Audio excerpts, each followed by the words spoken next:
advised that the views and opinions of the hosts and guests do not reflect those of the station.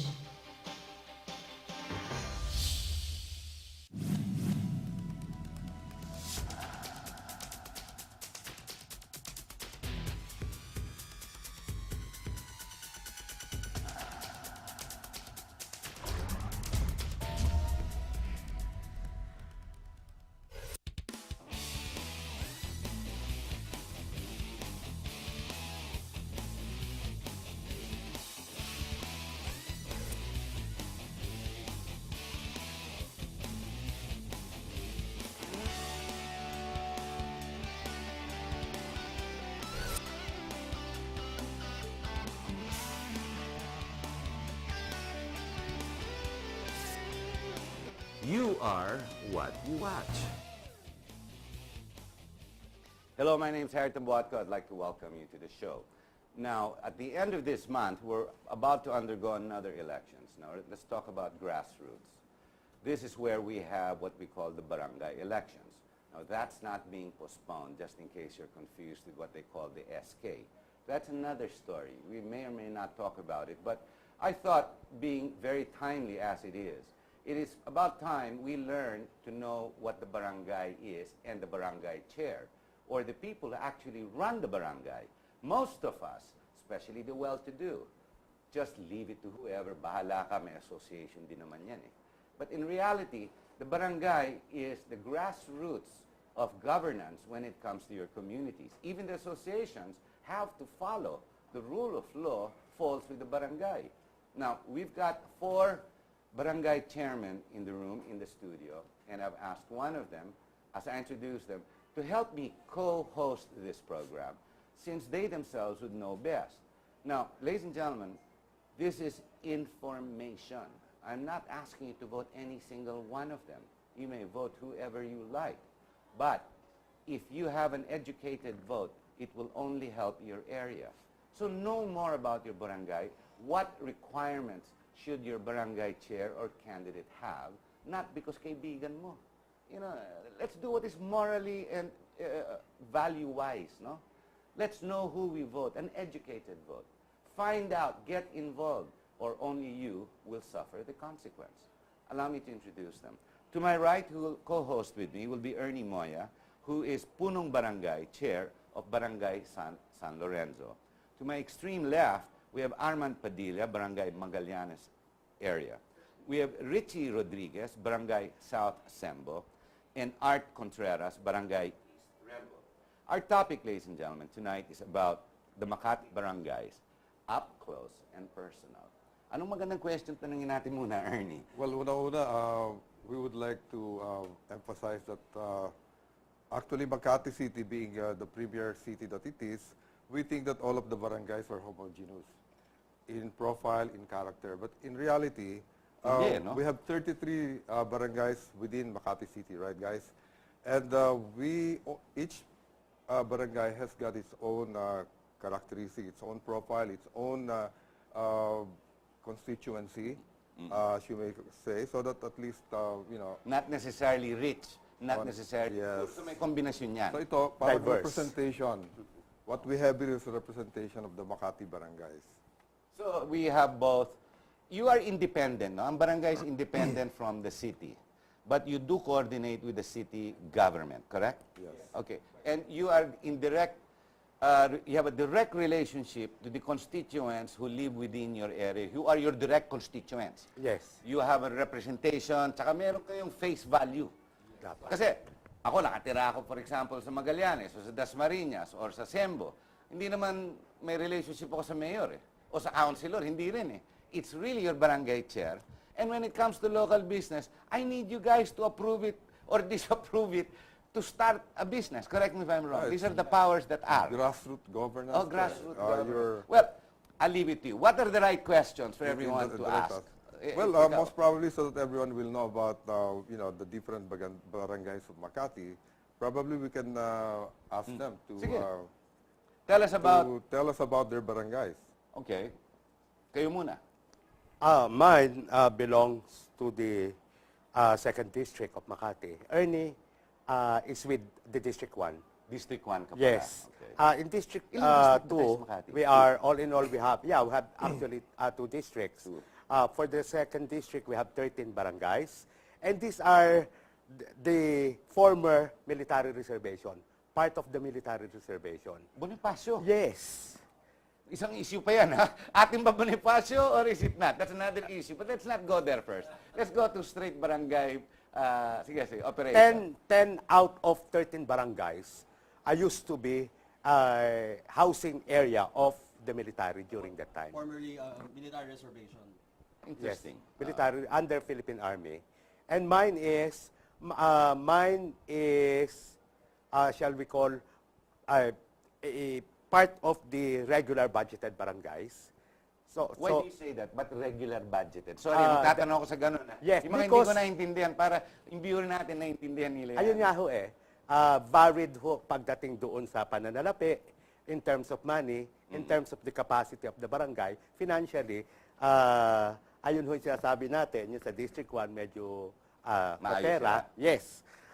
Malaki yung budget nila based on the siyempre earnings ng mga establishment sa paligid, since ours is a residential area. So hindi ho ganun kalaki yung hindi ho ganun kalaki yung pondo. So kung commercial value yung lugar mo, mas maganda ang income niyan, siyempre. Yes. Yes, correct. But compared to my barangay and Barangay East Rembo's or Cap Arts Barangay, they are luckier because there are parts of East Rembo are under commercial district.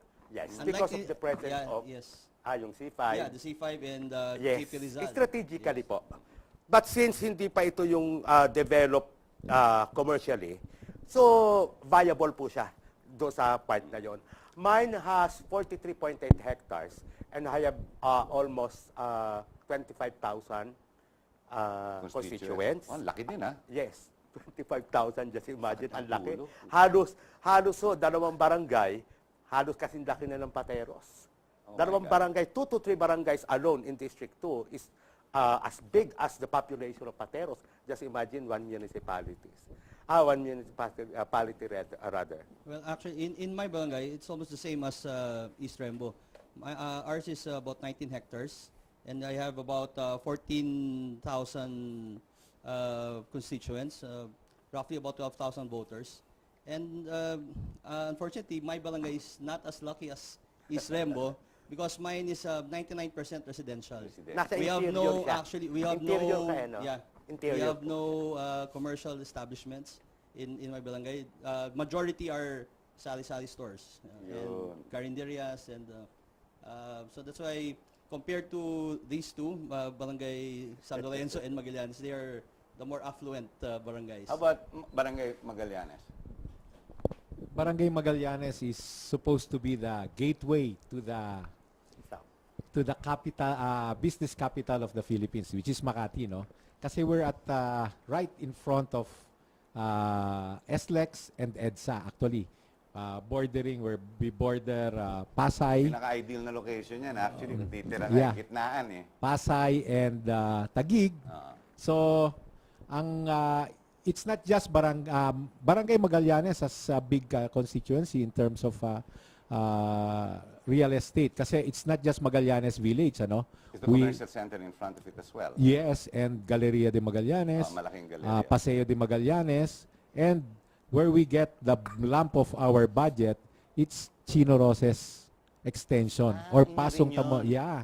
Oh, All malaki the yan. way to the gate of Dasmariñas Village. So there's Ecology Village and that Pasong Tamo extension.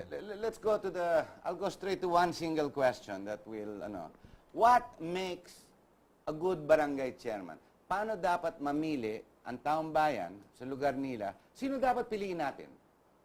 Kasi kaibigan ko yan, kasi ito mayaman, kasi ito mahirap, kasi ito tumutulong sa mahirap, kasi ito may ginawa nito. How, in criteria, how should the citizens choose a good barangay chairman? So I guess the question would be, what is a good barangay chairman? For me, number one is the best ability is availability.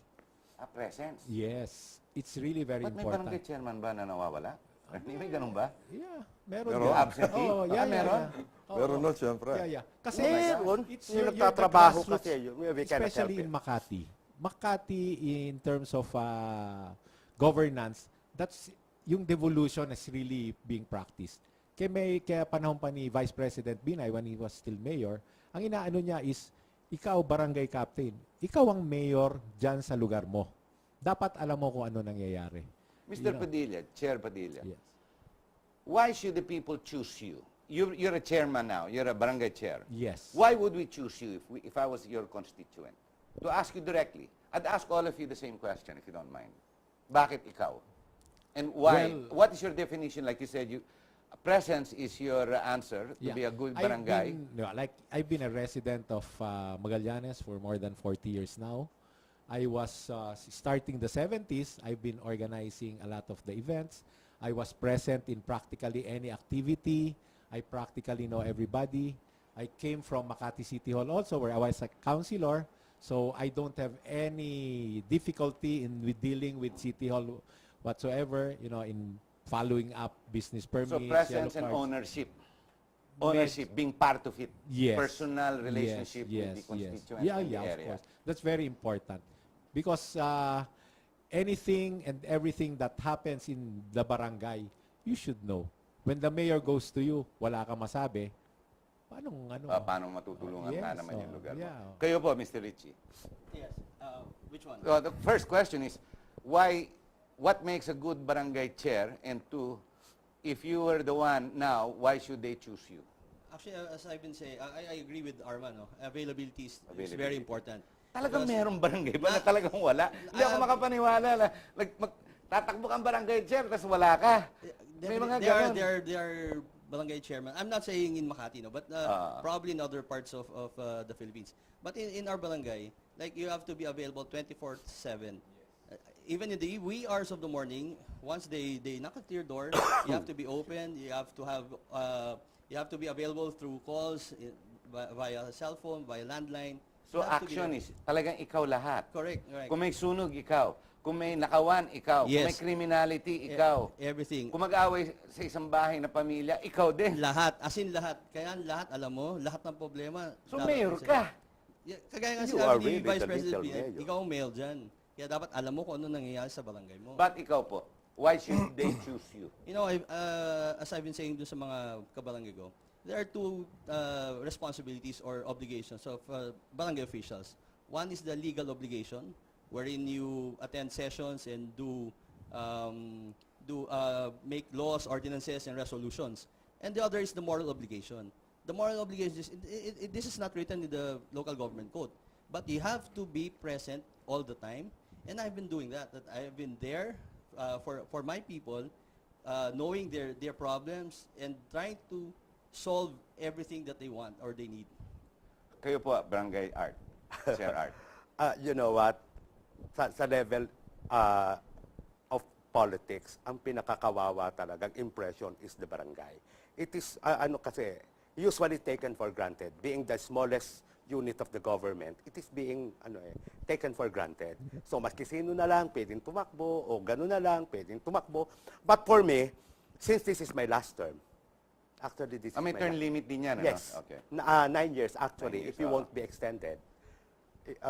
But I was extended for 2 times when I was a kagawad. So I've been a kagawad for 10 years. Okay. Yes. So this is my last term. For me, and ang battle cry ko kasi ever since is a punong barangay should possess integrity, capacity, and morality. Till now, that is what I've been telling everyone. How and whom you are going to choose as your punong barangay. Well, I guess it would be awkward not for my constituents to be choosing me because this is my last term. Pero base sa nakikita Tried and ko, tested ka. battle tested po talaga.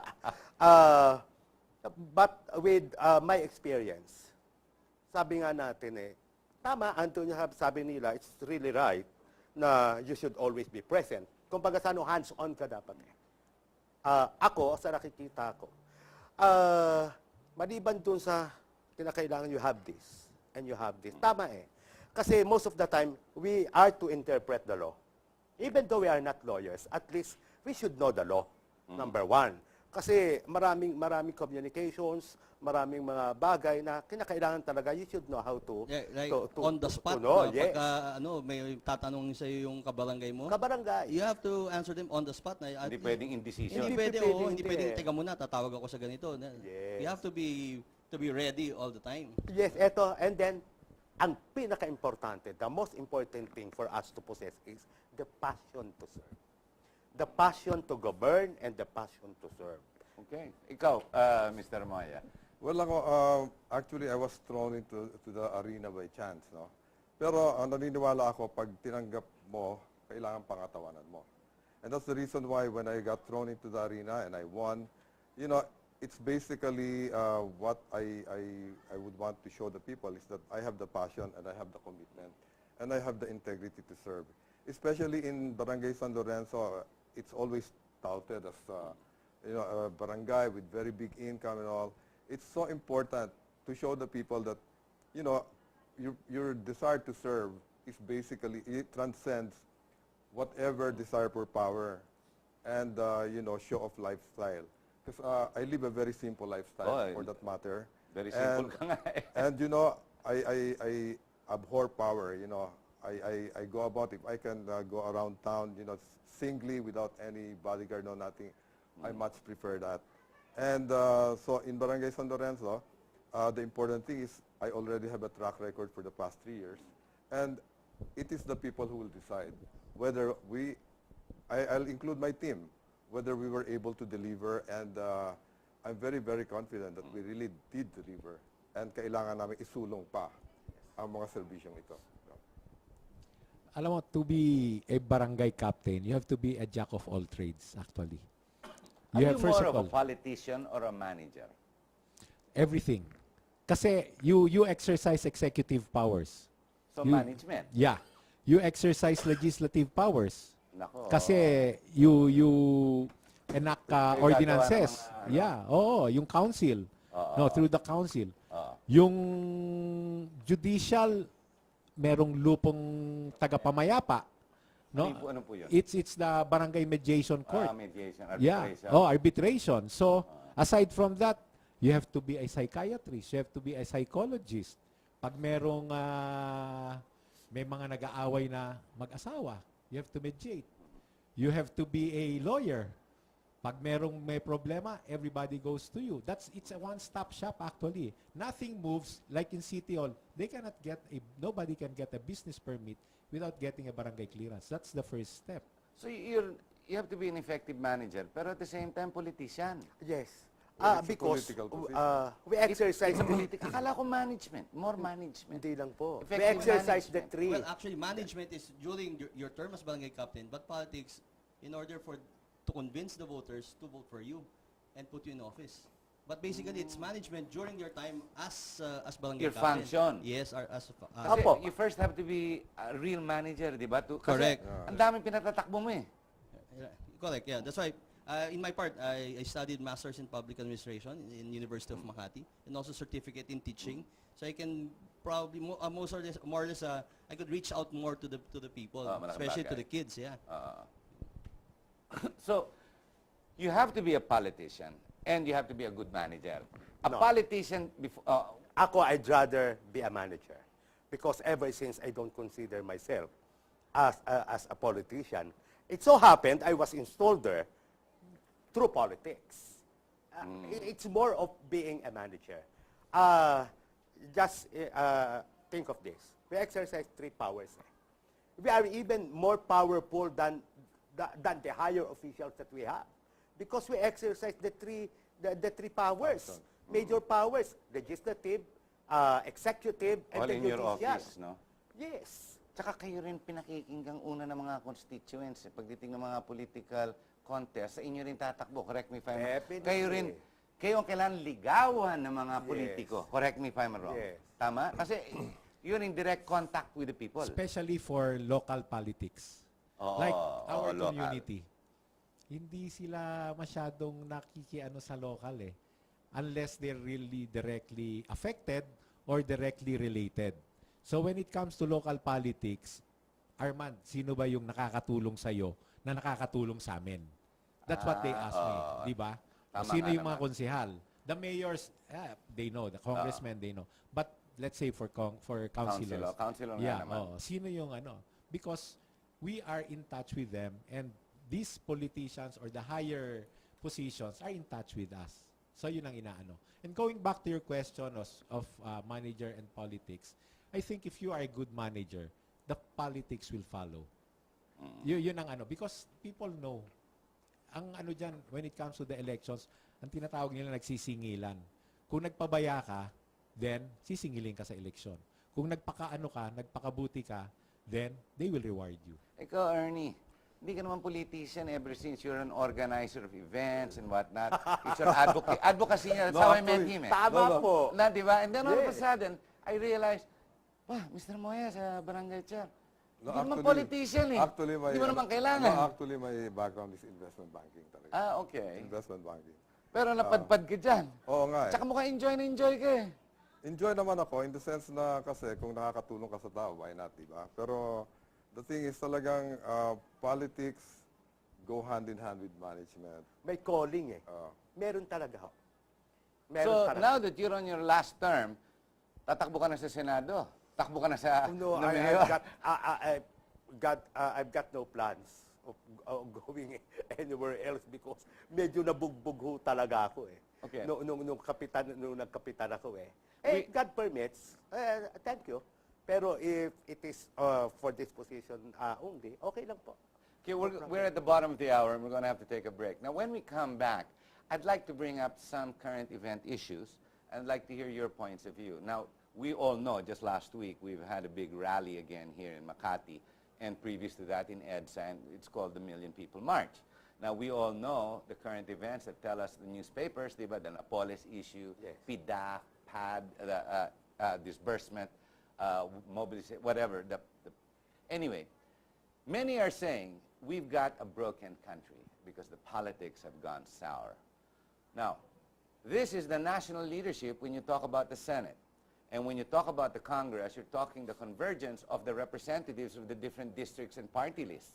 So then again, they represent supposedly the grouping of all the barangays who actually manage and do the actual execution of management. So sa inyo nang gagaling. So when we come back, I'd like to ask you some of the current event issues. Are we really a broken country, number one? Number two, is there still hope with what's going on in the newspapers? How does that affect you as a barangay chair? Because you are one-on-one, you're up close and personal to your constituents. Pupuntahan ka niyan. If they want to talk politics, sa inyo pupunta yan eh. Paano ito nangyayari? Ano ba nangyayari dyan? Ano mangyayari? If to go into that issue and then go back into the actual elections to help our people understand what to do when it comes to the barangay election on October 28, right? Yes. So ladies and gentlemen, stay tuned. We'll be right back. Learn of your barangay. Makati may or may not be your barangay. But look at it this way. Use this as an example para matuto po tayo. Bumukas po ang mga mata natin. Huwag tayong magbingi-bingihan para malaman natin paano tayo. Ang tawag po dyan sa English, critical thought, critical thinking para hindi kayo magkamali and suffer the next 3 years. We'll be right back.